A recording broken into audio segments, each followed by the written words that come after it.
for our, of course. Okay, wait. Okay, I got it. And number 2 is, and let's go back. Let me get my line. But with most people, Okay, just want to make sure. you're recording, right? So you made me wrong.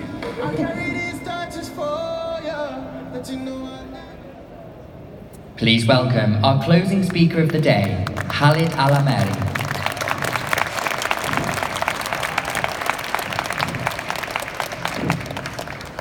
السلام عليكم ورحمة الله وبركاته. رب اشرح لي صدري ويسر لي أمري واحلل عقدة من لساني يفقهوا قولي.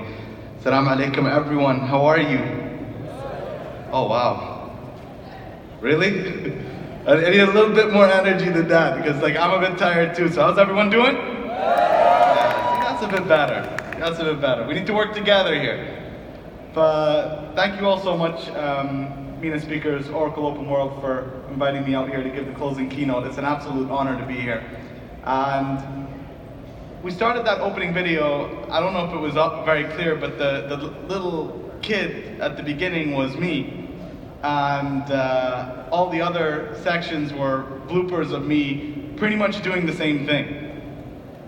And that footage of me as a kid was sent to me about 4 days ago. And I showed it to the team, and they're like, Khalid, because they're behind the camera, you do the exact same thing now as you did when you were 12 years old. Like, are we on? Are we on? And like, nothing has changed. But for them, I was like, okay, prove it. So they went and made this video. And it got me thinking about how the journey has taken me from where I was as a 12-year-old boy to doing the work that I do today and making the videos that we make today, and how my story isn't exactly a direct path. Because you would think if someone saw me like that comfortable in front of the camera, like I saw myself, I'm like, really, was I that chilled in front of the camera? Like I was excited, I was ready to go. And to think that like nobody saw that and said, you should be on TV, you should be presenting, you should be doing all those things. So it got me thinking about the story of my life and the different stories throughout that got me to where I am today. How those stories changed me, how those stories shaped me, and how those stories shape the way I interact with the world. But most importantly, how these stories, I believe, brought the world and people closer together. If I'm going to start at the very beginning. Yes, I swear to you, as a speaker, the one thing that you get nervous about is the clicker not working. So one thing that you get nervous about. So the fact that that's done, I'm so happy. So when I was a kid, I believed videos could change the world. You know, as kids, we all have our superheroes. So you have like, you know, Superwoman, Wonder Woman, Batman, Spider-Man. For me, my heroes were Mrs. Doubtfire. You know, anyone remember Mrs. Doubtfire? Robin Williams? Yeah? And Jim Carrey, Ace Ventura, Pet Detective. Only one person? Am I like the oldest guy in the room here or something? I can't be. But those were my heroes. And there was a reason they were my heroes, is because, oh, and like I would even go as far as to dress as Jim Carrey. You know, that like when it was like free dress day or Halloween or something like that, and we got to wear costumes, I would dress up as Ace Ventura, Pet Detective. And there was a reason that they were my heroes, is because when I would come home, if I had a hard day at school, if I was upset about something, my parents always used to say I would reach out for that and put Mrs. Doubtfire on, or put Ace Ventura, Pet Detective, and everything would be good. So to me, that was my version of a hero. A hero wasn't necessarily someone who wore like really tight clothes and jumped around on buildings, but for me, a hero was someone that could make me smile no matter what I was going through. And I carried that with me basically throughout my life. It's because I believe that the true heroes, the people that sort of shape companies, shape individuals, and shape the world are the people that give you hope and can make you smile no matter what it is that you're going through. Because when you're going through some hard times and someone makes you smile, what they're telling you is you've got a bit of hope. That not all is lost. That if your company's going through a hard time, if your community's going through a hard time, if your family's going through a hard time, If you have that ability to make someone smile, it tells them that things will be okay. Let's just work through it. And that's the biggest lesson that they taught me. And that's what I said, when I grow up, I want to be Mrs. Doubtfire. But that's what my dad's like, okay, let's just pull it back. You mean Robin Williams? I'm like, no. Mrs. Doubtfire. He's like, okay, let's talk about that when you graduate.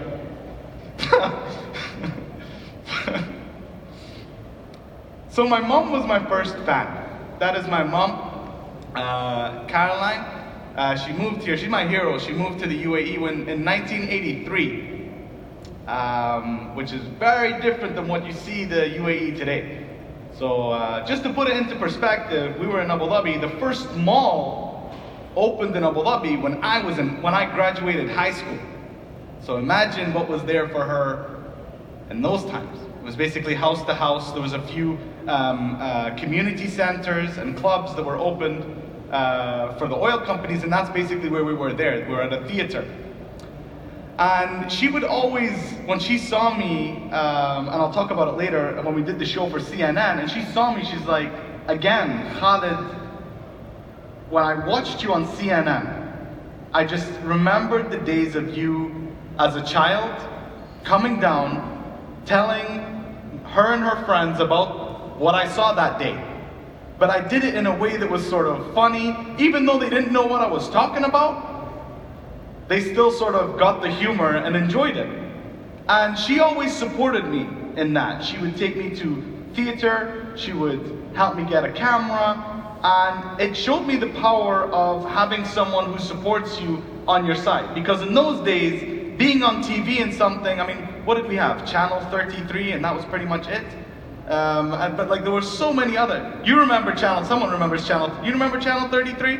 It was the one channel. Yeah, we got a few people. Everything was on it, from horse riding to news to Bold and the Beautiful or something like that. Santa Barbara. Yeah, we got it. I'm good at this. So for me, it was really important to have that source of support to sort of get me curious about that industry, get me curious to doing it. And I carried that with me throughout high school. I was in the theater in high school. Whenever we did a project, all the teachers knew that it was going to be some form of theater or some sort of art, like performing art. And it was cool if it was, English and we were doing Shakespeare. Just got a bit weird when it was chemistry class and I was up there performing, Didn't pass the class, but it was okay. I had fun doing it. So it always showed me that support, the importance of having that support and someone on your side pushing you. And I take that with me wherever I go. So even within the small, humble company that I have, we all work to make the best videos in the world, to tell the best stories in the world. But I also have a team. We're only a team of 5, but I also make that time to share that lesson from my mom with my team members. Is what is it that you want to do? What are your individual goals and dreams? And what are the resources that we have within our organization? I say organization, we're a little office of one table. But what are the resources that we have that we can bring your individual dreams to life? And for me, that just makes them that more passionate towards the overall vision of telling great stories that change the world. My most important lessons from university, when in 2012, that's my wife Salama, me and her and our 2 boys, Khalifa and Abdullah, moved to the US for me to continue my studies. And there were 2 lessons that I learned during that time. I did a class, just to give a bit of background on why I went to university, I was in a stage in my life where I felt like I was stagnating. So as with a lot of things in this part of the world, I knew I wanted to do theater, I knew I wanted to make videos, I knew I wanted to tell stories, but life took me to becoming an operations guy in an oil company. More on that later. But I needed to go and do an MBA to just get out of it and sort of broaden my mind, escape the bubble that I was in.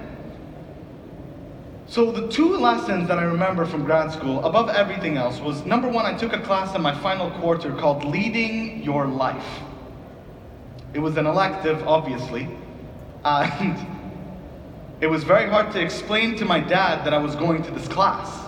I remember one day he calls me up and I'm on my way. This is my final course, in my final quarter, and I'm biking to class. And my dad calls me, and my dad's a hardline finance guy, CPA, don't mess around with me type of guy. Give it to me in numbers, linear thinking, all that good stuff. So he's like, Khalid, how's your MBA going? And I'm not telling him I'm doing all these media courses and Hollywood courses and storytelling courses and leading your life. So he calls me one day on my way to school, on my way to university class, and he's like, how's your MBA going? I'm like, Dad, my MBA is going great. How are your classes? Good? You learning the numbers, the hard stuff, the business? I'm like, absolutely, Dad. He's like, what class are you going to now? Tell me. I was like, oh, here we go. So I'm like, Dad, it's called leading your life. He's like, and I remember, he's like, he goes silent for a second, and you know when you're just waiting for it? He's like, leading your what? He's like, Dad, leading your life. He's like, you went all, and then he went off. He's like, you traveled 16 hours? California, MBA? What am I supposed to tell my friends? He's doing leading, he's becoming like a life coach now and doing all that stuff? Come on. So he's like, if you really want a life lesson, come, I'll take you to Al Ain for a few days, we can learn about life. Well, just relax. But the most important thing that I learned from that is, one thing I realized when I was at university is I wasn't being true to myself and telling my story. And in the class called Leading Your Life, I had we have coffee morning. So I was sitting with my professor in the morning, and he asked me a question. He's like, Khalid, what is failure in your life? And I'm like, it's 7:45 in the morning. It's a bit early for that, right? I mean, you don't expect to get smashed with that question first thing in the morning, right? Think about, like, you just thought you were going to have your coffee, take some notes, and go back to home. And now I'm getting asked to think about the rest of my life here. So in those days, I was very much thinking, again, being in a place that I didn't want to be, in a role that I didn't want to be, in a job that I didn't want to be, you use certain things to sort of justify your reason for being there. So, I'm not really happy here, but at least it gets me a nice holiday. Or I'm not really happy here, at least I can get a nice car. So that was sort of my ideology. So when he asked me, what's failure in your life? I said, well, I want to be a CEO by the time I'm 35. I want to be a minister by the time I'm 40.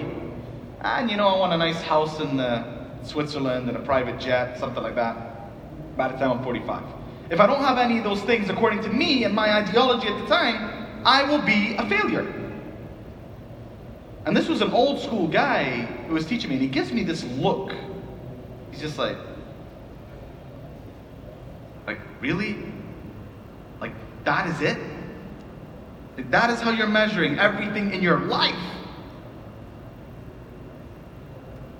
So I did what any great student does, and if anyone here is a student at this time, this is your way to get out of these situations. I did what any smart student did. I just looked him right in the eye and said, Professor, what do you think?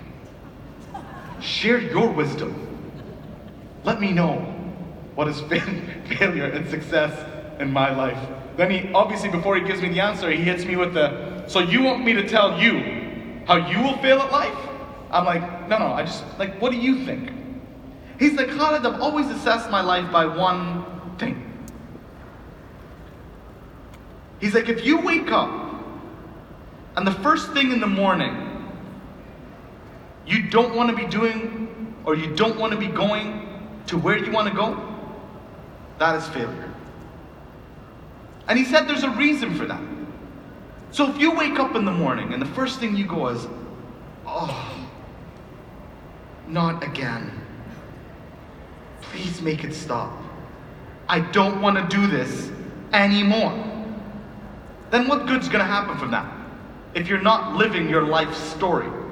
You think if you wake up miserable, you're going to run into the love of your life and look she or he in the eye and go, oh, I love you?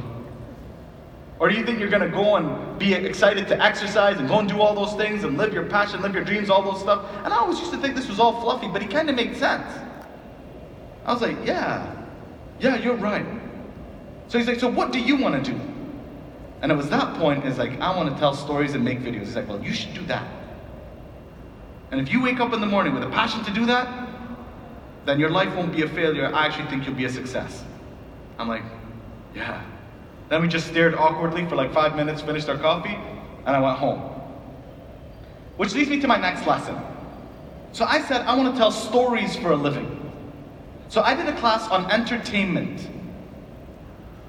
And this class was where we got guest speakers every single week. So we got the CEO of HBO when Game of Thrones was popping off. We had the producer for Glee when Glee was failing and sort of, tapering off and people weren't watching it as much. And then we had this one guy. So I was the only Arab or Middle Eastern student in the class. And then there was this one person who came to speak. And his title still was like, I still remember my moment when he said his title. He introduced himself and then said he was the chief storytelling officer at Pixar. And everyone was like, oh, impressive. And I'm sitting there with the Arab hat on. That's a job. Someone can you get paid for telling stories? And then we go into the science of it. It's like, you can have the greatest things, the greatest assets, the greatest product, the greatest service. Think about Toy Story for a minute. You got the cowboy, space, the cowgirl. But they're great by themselves, but if there's not a story that brings it all together, what do you have? They encourage that every company, every organization should have resources dedicated to telling your story. And the bigger the organization, the more stories you have to tell. Because if you've got a great service or a great product and you can't share that story and get people involved into why you made that product, why you developed that service, how it's going to make the world better, and not just saying it, showing it, then what is it all for? It's like for us as we create a video or when we write a book. You can imagine when you're walking through a bookstore and you see all these titles, but then you see one that doesn't have anything on it. You're more likely to pass it. If you make a great video but it doesn't have a great title, or that cinema art that they do where you're walking outside the cinema like, oh, I think I'll need to come back and see that. It's all about sharing your story from the very beginning and how it plays a role in making this world better. And that is the lesson that class taught me. And I've carried it throughout everything. Whenever a client or an organization or a government entity comes to talk to us about making a video, we ask them one question, and one question only: what's the story? Give us the story. Okay, we get that you've done this great thing, but tell us what's behind it. Why did you do it? How will it change the world? How will it impact our lives? Because that's the people that connect with you. And this is not me blabbering about it because it sounds good. I mean, if you look at all the studies that have been done, the trigger is always the story. What connects you is always the story. Always remember that. No matter what it is that you're creating, think about the story behind it, and that is how you can connect it to people's hearts. So, let me tell you about the video that changed everything for me. This was a video I made in my car. So now when I'm saying, tell the story, make a video, all these things, you think, okay, how much budget do we have for this? We got the money, we got the resources, we're gonna need to hire a new team, all that stuff. Good. You got resources, you got more great, smart people in there, you can do things. This was a video that I made after finding a nursery for our son, because we had a hard time finding somewhere that could help him. And I came out and I was quite emotional when I got out, and I made a video about it, about how teachers and students, and how teachers and administration, how the words that they use to speak to our children have such an important role in their development. It makes such a difference because those words shape the way they think. It shapes the way they act. It shapes how they believe in themselves. So I came out and made a video, one minute and a half, and put it up on Facebook and forgot about it. Then the next, and back in those days I wasn't in social media, I was working in the government, and I did this, made videos here and there, and this was in my car with my smartphone, headset. Then someone sends me, and I never checked or anything like that, then like 6-7 hours later someone sent me a radio clip of someone saying, oh yeah, and there's this Arab guy in his car speaking about nurseries and how we should speak to children. I thought it was really good. And I'm like, oh, oh, wow.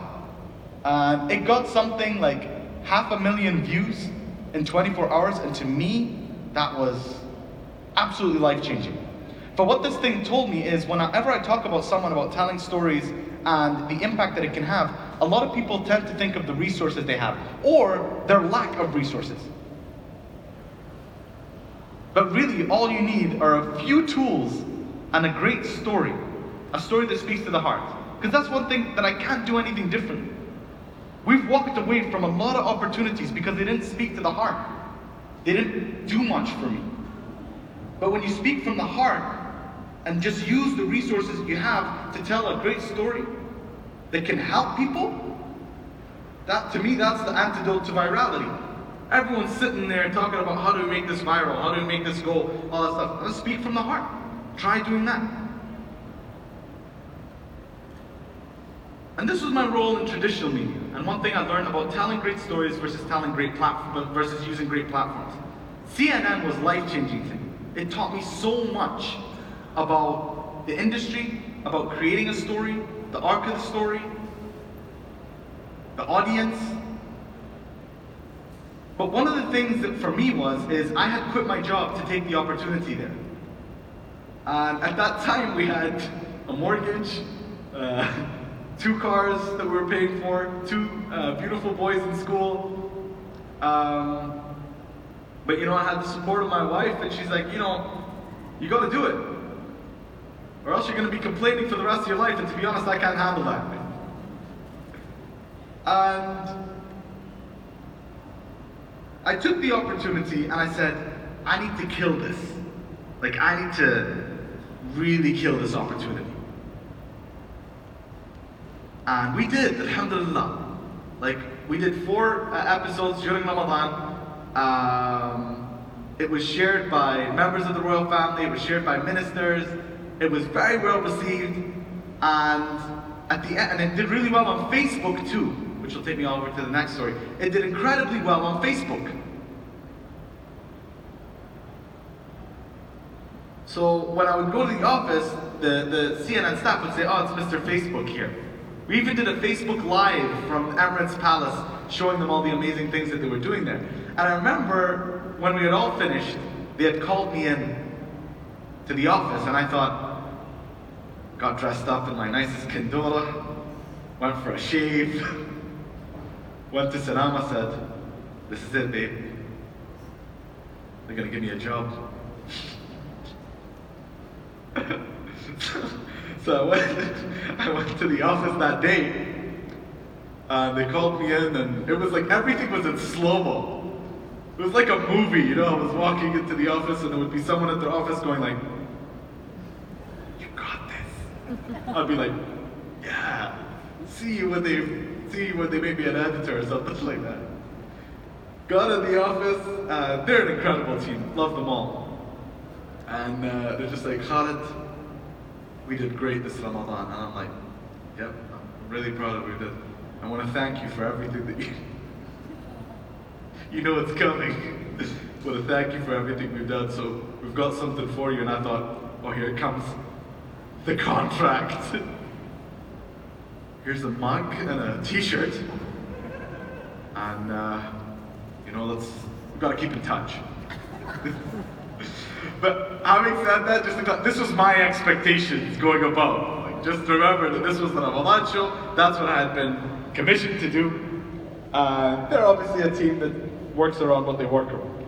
But it was an incredible experience. But then I spoke to my mentor, because I went back home and I'm like, oh, now I'm really in it. Like, I don't have a job now. And I remember speaking to my mentor, and she's an incredible lady, Najla Madfa in Sharjah, CEO of Shira. And she would always talk to me about like using my skills and using my platforms with the things that we have.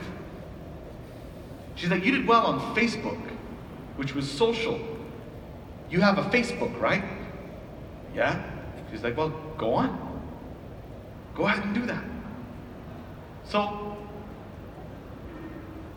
we started making videos, a lot of videos.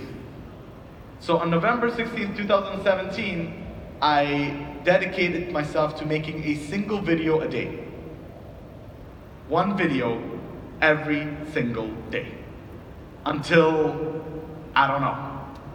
And I learned a lot from making a video a day. You truly learn how to tell a story with the least amount of resources ever. And you learn that you can tell a story about anything. Because I have literally told stories about things that's like, what? Like you think that you need something big, but even with the smallest things have a special story if you look hard enough.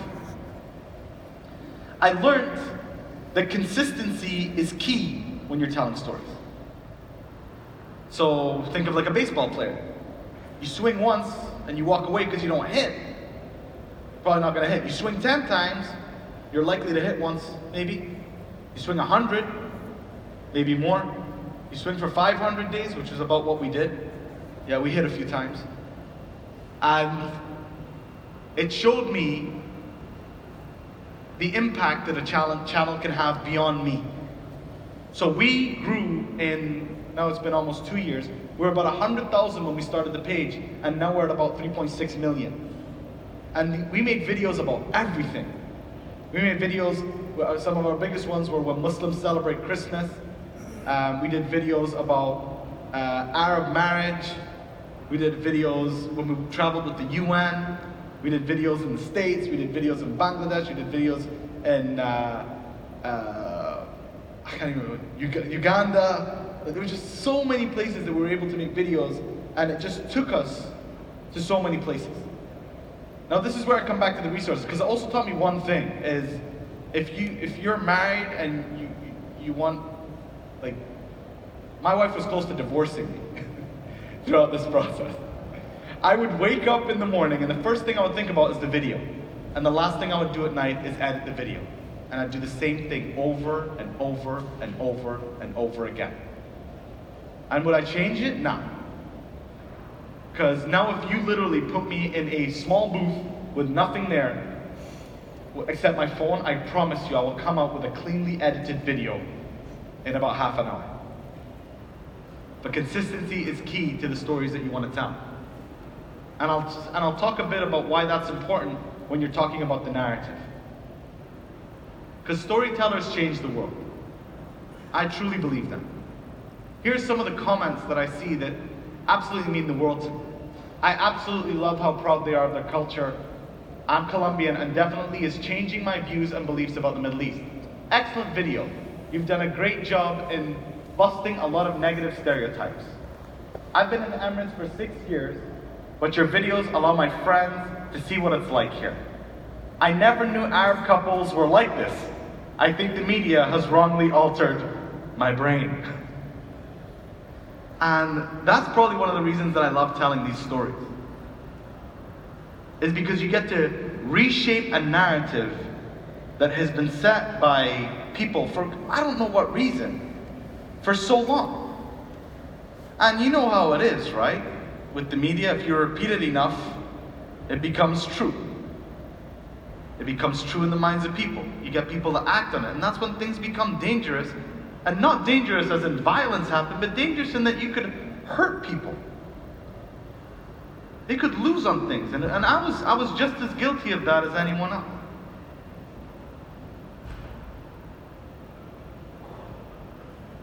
And this is probably one of the biggest reasons. I've just come back from Pakistan last week. And that was me in front of the Sheikh Faisal, the Faisal Mosque. And that was me with the president of Pakistan when we got to interview him. And before going to Pakistan, I had this view of what I was going to, or where I was going, and what I was going to experience, what I was going to see.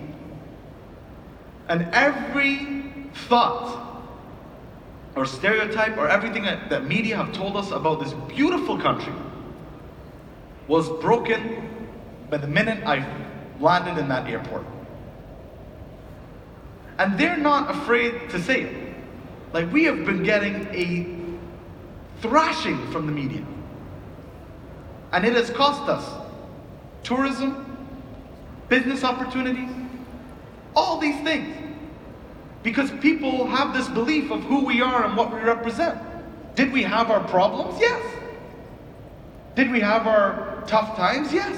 But like everyone else, we worked through it. So now they are dedicating so many resources to reshaping the narrative. Because it's just not true. There are beautifully clean streets. There are mountains that you would say are in Switzerland. The people are kind. The food is incredible. At 3 hours, you're going to get the best kebab you've ever had. Guaranteed. You have all these things. And for me, it was sad. It was really, really sad. And I'll tell you about why it was the danger thing. It's because you have kids and families and all these people who are living there, and we're plastering them with that narrative for no reason whatsoever, but because we choose to believe something that's been told to us for years. So for me now, I choose to experience first. To experience that story. And then you're free to pass judgment. Then you're free to say what you want about it. Now if someone comes to me like, oh, you shouldn't, I think we've got a couple of trips to a few places. Oh, you need to be careful, you know. Oh, really? When did you go?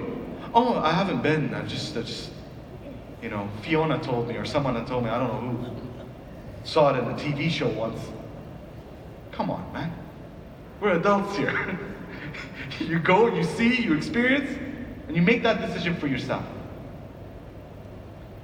And changing this narrative is exhausting. Exhausting. But it is necessary. I spent a whole day during Ramadan, a night and a day in Ramadan inside a labor camp in Dubai. And this was a award-winning camp. Like, it was like 5-star. Different restaurants in there, beautiful living quarters, comfortable, ACs, everything you expect. Gyms, cinemas, transportation. I mean, it's a camp, but people are free to do whatever they want. People have their own lockers for all the belongings.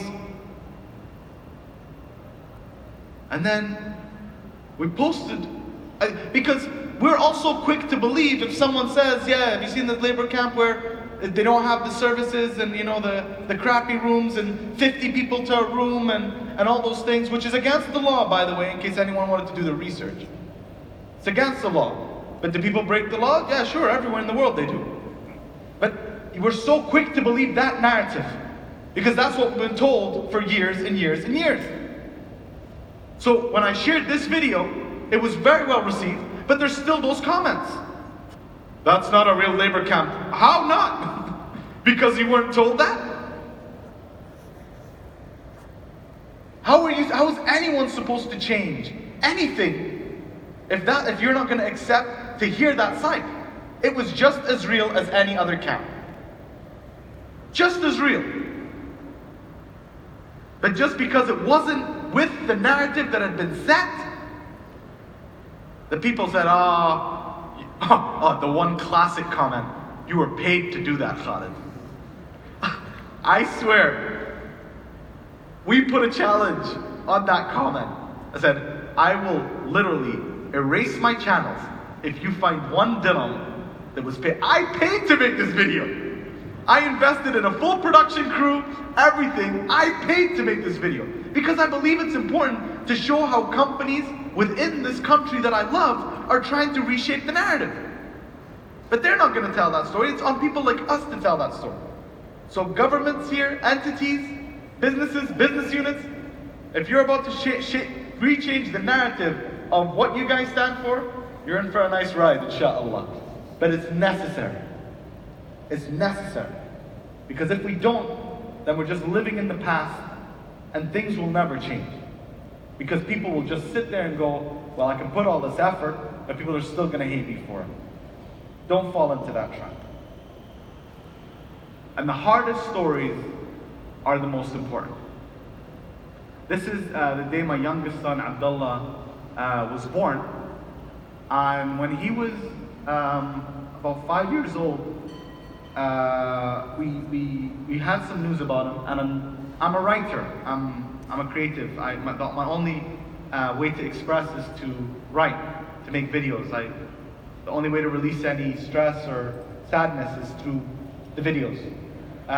So I wrote a script and I didn't publish for 2 years, and then after 2 years we decided to make a video. Cue the video, please. This is my youngest son, Abdullah, and he has autism. He looks at the world differently. When his mom and I found out, we were so scared. We worried about his future and his place in the world. We visited therapist after therapist, got rejected from school after school. It has been one of the most difficult journeys of our life. But at the same time, it has been the most meaningful.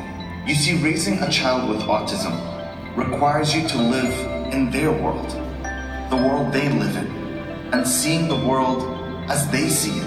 And it has been one of the most beautiful experiences of my life. The focus he has, the way he notices all the little things, and the way he cares about the things he loves has changed me. It has changed me as a husband, it has changed me as a father, and has changed me as a human being. I feel the greatest issue when a child is diagnosed with something is that we focus more on what they can't do and not enough on what they can. Through this journey, our fear for his future is gone. Instead, we are hopeful for all he can become, given his special abilities, with the right support and the right people in his life. There's a beautiful quote from a parent whose child was diagnosed with autism that said, "The doctor told me that my child was in his own little world, but he held my hand and took me with him. And it was beautiful. His world is beautiful." Much love. God bless you.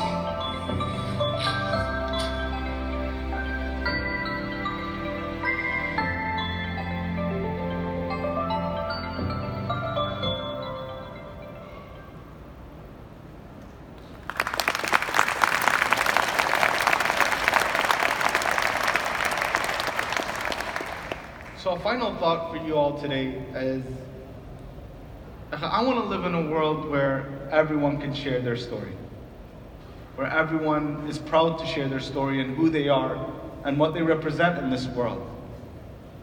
Because I don't want my sons to grow up and feel scared to be who they are, to be scared to be part of a society that just doesn't want to hear what they have to say or what they represent or what they stand for. We need to live in a world where stories inspire people and where we inspire them to share their stories. And everyone in this room is inspired to just share stories that make this world better, to reshape narratives, to make the world more open and accepting, to build bridges, not walls, to open our hearts and our homes and our minds to other thoughts that might not be exactly what we were told or what we believed in all our lives. Because that is what will connect you deeper with your companies, with your governments, with your clients, but more importantly, with yourselves and with the people that you love. And for me, that is how we make this world better, inshallah. I want to thank you all for listening and being part of this and having me here. Much love and God bless you all.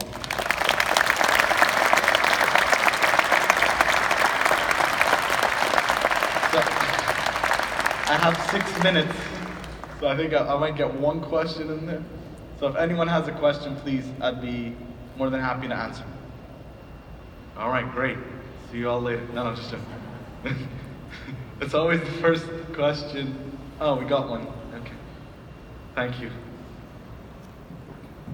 Assalamu alaikum. Khalid, first of all, thank you so much for coming and talking and telling us your story. Thank you. I don't have any question. I just want to thank you for what you said for Pakistan. I am a Pakistani myself, and we are trying to make this picture very clear. So thank you so much. Thank you so much. It's an honor. The video comes out tomorrow. Thank you. I hope it makes you Waiting for proud. it. Waiting. Yeah, yeah. Thank you, Thank sir. you. Thank you. The gentleman, Luya. Just a simple question. Yes, sir. How old is Abdullah? Abdullah's 7 now. Thank you. Yeah, he's growing up too fast.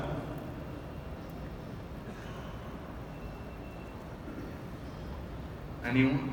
Yes, sir. I just want to ask you, if somebody offered you this job now with a house in Switzerland, will you give it all up? Never. Not for all the money in the world. You know what, man? You know, money can't buy peace of mind. All right? Nothing, maybe. but like for me, like that peace to know that I'm doing, like every morning I wake up, I feel this is what Allah put me on the earth to do. And I'm just doing what's in my heart every day. So, are we rich? No. Am I worried about being broke? Yes. But I'm happy and fulfilled every single day. So, I'm gonna, you know, as they say, I think in the States, they're like, you're gonna ride it till the wheels fall off. So, we'll wait till the wheels fall off. Good afternoon, ladies Hi. and gentlemen. Assalamu alaikum. Alaikum salam. Just a quick one. Yes, sir. I first of all want to appreciate you and thank you for this opportunity you just gave to us, Thank you. especially for the young ones like me.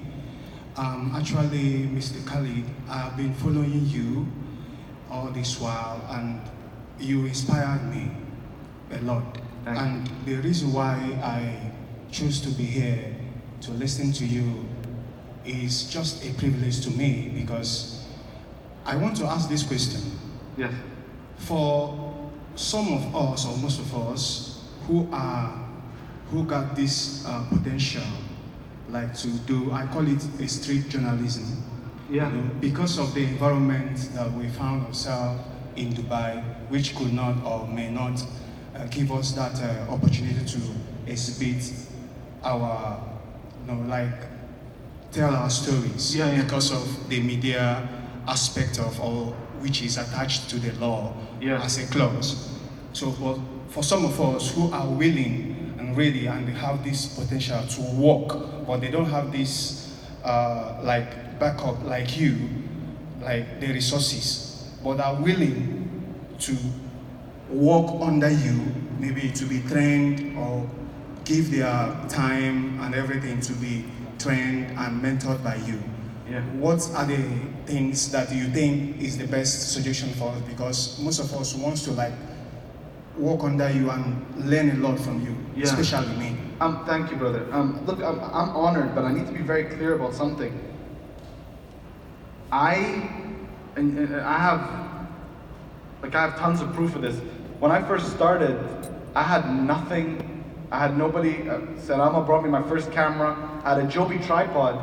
Actually, has anyone seen when Muslims celebrate Christmas here? So Salama filmed that. And she filmed that. I edited it at home. We had zero resources. You don't need, brother, like, I'm happy to help you. Like, you can come by anytime and we'll help you. But you don't need the resources to start. I mean, and if you're worried about like any sort of like, you know, issues, you know, there's blogger licenses that are like, I don't know, 500 dirhams or 1,000 dirhams, and you get that license and then you can basically do your sort of street journalism or guerrilla journalism, whatever you want to call it, and have that impact. But I mean, I'm happy to talk with you after this event to help you sort of figure that out. And we've got time for one more. None of the ladies in the crowd? Okay, let's see, because all, mashallah. Yes, Assalamu sir. alaikum. Alaikum salam, sir. Love what you're doing, Khalid. Thank you, brother. One simple question. Yes. How do you yourself doing this, or do you want to keep doing this in the future as well? I know you're changing perceptions across the globe now. You showed you stepped into Pakistan. You're trying to do this across the world now. Yeah. Do you want to keep doing this? Do you want to do you want to keep uploading on YouTube, Facebook, or do you have other plans in mind? Yeah. So yeah, thank you for the question, brother. Yeah, I have. I mean, I want to at least get another presenter in because I can only tell so many stories. I can only do so much. I'm only one resource, so I definitely want to invest in getting another presenter and starting up a whole new show. Saram and I've got a couple of ideas for like a sitcom about UAE. I definitely want to do a feature film. I want to grow like everyone else. But having said that, brother, if today was repeated for the rest of my life, I'd be happy. Like I want no more, no less. I'm good where I am today. So do I want to do this work, like present? I'm always going to be doing that. That's just I can't do anything else. So inshallah, we're going to stick to it. But like everyone, you want to grow to have more impact, inshallah. One more, and it needs to be a lady. Please, madam.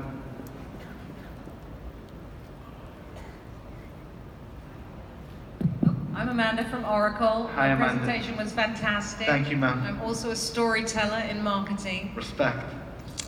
Brother.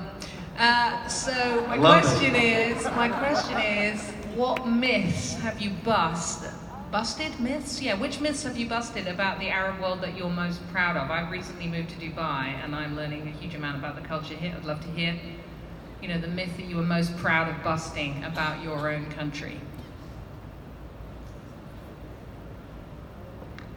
The religious ones, the tolerance. I think that for me is the messages that I get are absolutely incredible. I had people that didn't know there was a Sikh temple here, a church here, a Buddhist temple here, a synagogue that's getting built for Turkey. That to me is the biggest myth. Like the messages, it's incredible. Like the work that we have done on religious tolerance and acceptance I don't even want to say this year because the Hindu temple's been there since before UAE was UAE. If you watch the video, it was the first thing I found out about. All right, when I did the Sikh temple, I had just to have a man who's Sikh, who has family here, who lives in Canada, and is trying to tell his wife, come to the UAE. She's like, I'm not going to that part of the world. Now he's got a video to say, look!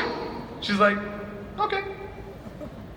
So for me to have that impact, religious tolerance and acceptance, because, a lot of, is this being recorded live or something? It's just a lot of things around, try to pick my words. Sorry, to be careful. It's just too much division when it comes to these type of topics. And to know that I could show people a country where everyone can come and just freely do what's in their hearts and what they believe in and be accepted and protected for it, for me that is the biggest warmth to my heart. Because it's used so much as a tool for destruction, and just to see it can be a tool for what it's supposed to be, which is love. So, yeah. Cut it. I would love to stay and take more of your questions. I wish you all the best. It's been an honor. Thank you all so much. Assalamu alaikum.